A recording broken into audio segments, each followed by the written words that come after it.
All right, welcome everybody to episode 28 of Reach for the Firefighter Badge. Episode 28 is the final of 5 episodes that focused on 50 character traits that a firefighter should possess. This will discuss traits 41 to 50, all alphabetic order. So 24, 25, 26, 27, and this one, 28, discuss each in batches of 10, what I think are the 50 character traits that anyone that works as a firefighter should possess. So without further ado, let's continue. As a reminder, my 2 websites, code3firetraining.com and chabotfire.com, lots of great free resources for anyone. So please check them out if you haven't done so. Again, these webinars are based on 2 of the 3 books I've had published, Reach for the Firefighter Badge, as well as the Future Firefighters Preparation Guide, both valuable complementary books, but they're distinctly different to each other and they'll help anyone that wants to prepare for a career in the fire service.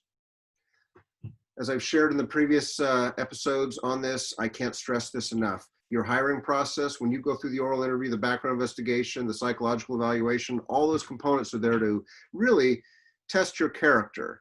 Maybe reveal it, but test your character for the most part, just to ensure that you're going to be hopefully a good fit for the fire department and public service.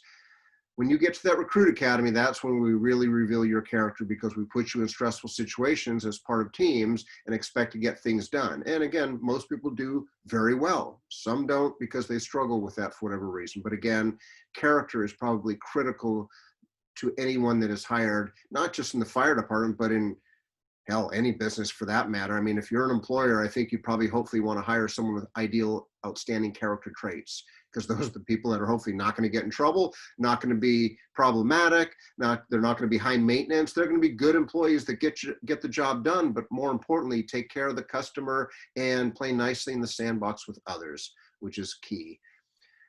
All right, the last 10 character traits that a firefighter should possess. Number 1, self-confidence. And not cocky, not arrogant, but you got to be self-confident. I mean, this is a very challenging career to get into, number 1. Like I shared before, it took me 4.5 years, 50 plus tests to become a firefighter. Many would have given up long before that. I mean, I even had my doubts, but you know what? I had that persistence, the tenacity, the drive to continue, that I want to do this for the rest of my career and I want to achieve my dream. But you got to, have self-confidence, because there's a lot of haters out there in today's world, unfortunately. But be a good person and do the right things, and hopefully you're in it for the right reasons. You've got to be a self-starter. One of the other traits I suggested earlier was initiative, drive, motivation. Well, again, those are all similar, but maybe slightly distinctively different words, but you got to be a self-starter, because you can't, if you're that one that always waits every day for the captain or the engineer or the other firefighters, hey, Steve, are you going to clean the toilets today or what? Oh, no one told me to do that today. No one should have to tell us to do anything. We should all be self-starters. We know when we're on shift during the day and we're working, say, from 8 o'clock this morning till 8 the next morning, we know there's certain things that have to happen. The rigs need to get checked out. We got to put our gear on the rigs, make sure our gear is ready to go. We got to clean the firehouse, clean the toilets, get together probably for morning breakfast, morning meeting, find out what the day entails. We got to probably do some training. We got to probably do some inspections. We've got to go shopping and grab lunch and dinner at some point, maybe get a physical fitness workout in. We've got to run calls. So if you're waiting for someone to tell you to do something, it's probably not the best line of work for you to be in. You got to be a self-starter. You got to be studious. And I'm not saying you have to promote. Not everyone is meant to promote beyond firefighters. Some people that we hire are meant to be firefighters for the rest of their career. And that's a compliment, because they make darn good firefighters. And we need darn good firefighters. We need darn good people at every rank, but not everyone wants to be a chief or is meant to be a chief or a captain or an engineer or whatever rank. But whatever the rank that you are or that you aspire to, be the best you can at it. And you got to be studious, because you can't just, get hired, go through the recruit academy, pass the recruit academy, go through probation, pass your probationary period, and then, 20, 30 years beyond that, just sit in the recliner all the time. I mean, you can do that, but you got to stay sharp. You got to stay on top of your profession. You got to be a student of your profession. You got to be a student of the fire service if you want to be successful, regardless of your rank. But studiousness is critical in today's world. I know there's people that say, well, I was never good at school. Well, you're going to have to be good at stuff. Think of it this way. Do you want a bunch of dumb people coming to your house when you call 911 for the fire department? No, you want hopefully intelligent individuals that solve your problem, that are nice to you, and that don't make things any worse. I mean, it's simple as that. But you want people that know their craft. You know, and if you argue this again, I'll use this last example, this one, studiousness. Okay, you're going in for a very serious, life-threatening heart procedure. Do you want the doctor working on you that just got by medical school at 70.0%, who just maybe got lucky on their final exam? Or do you want the doctor maybe that scored in the high 90s or 100% that put their heart and soul into becoming the best damn doctor they could be? I'll let you figure that one out. I know who I'd pick. I'll take the one that actually is a student of the game and wants to be the best they can be.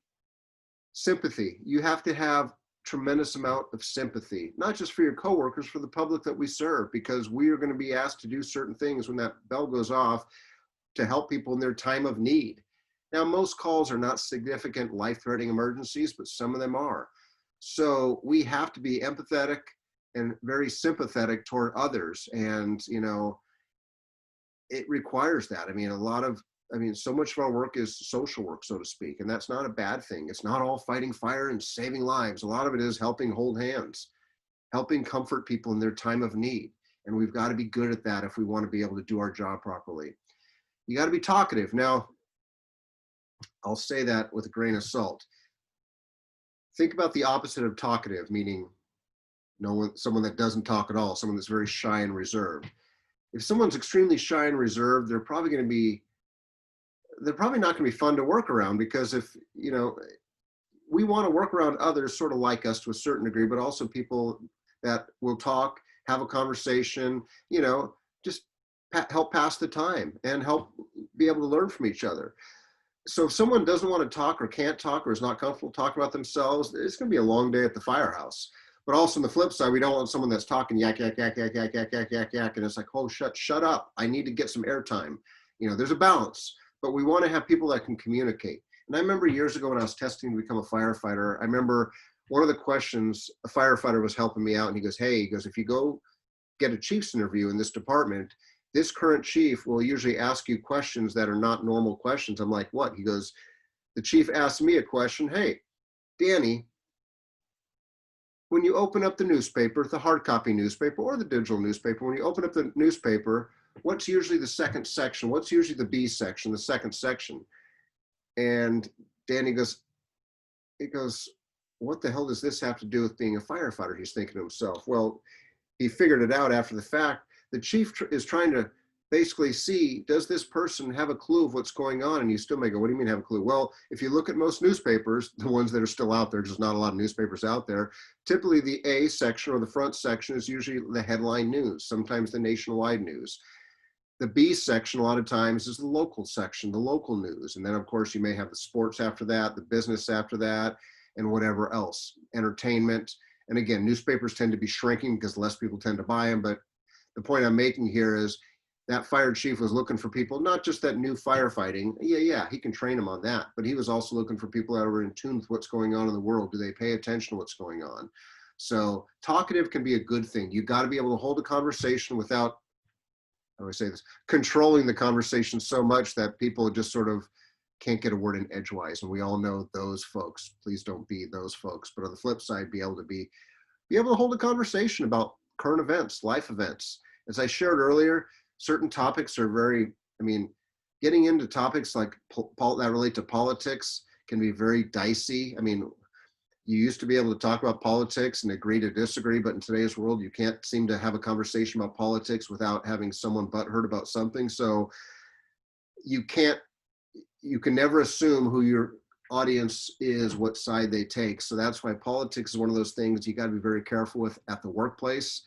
But current events, for example, pop culture or sports or other things, you should be able to have a basic conversation about things that are going on in today's world. And again, hopefully a respectful, tolerant manner without being divisive or taking sides or whatever else. That's when we tend to get in trouble and bad things usually occur.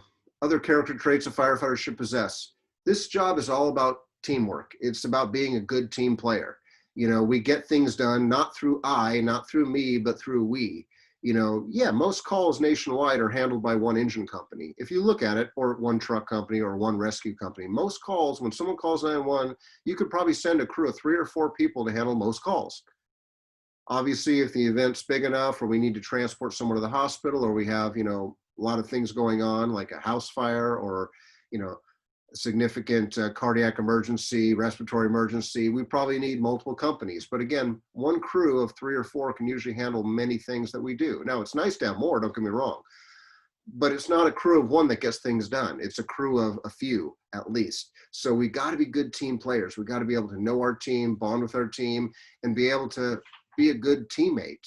Because if you're not a good teammate, you're going to be a weak link to the team, and that's not good.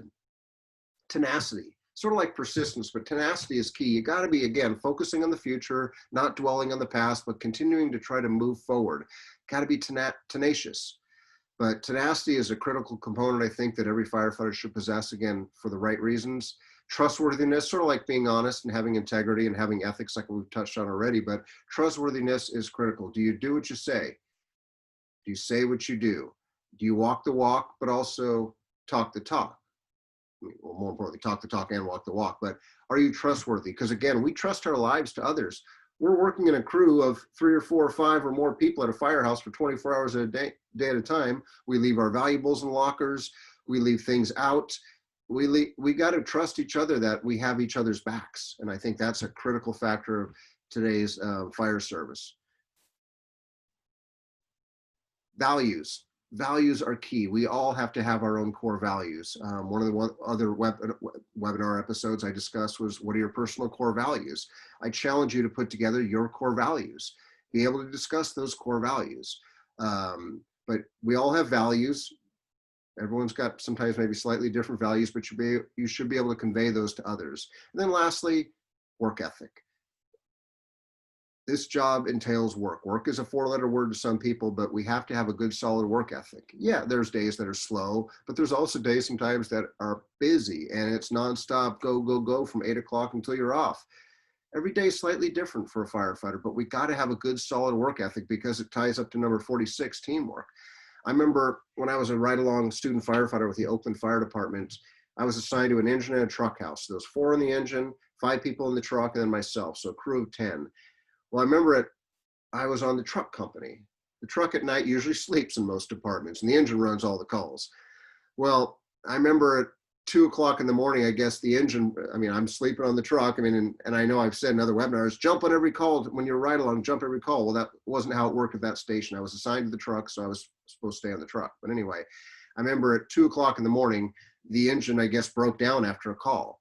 So what happens when an engine breaks down is you got to grab a reserve engine, which usually doesn't have all the up-to-date tools and equipment that a regular engine has. So what happens is you got to unload everything from your current engine and put it on this new one, or excuse me, old one that's probably 20 plus years old.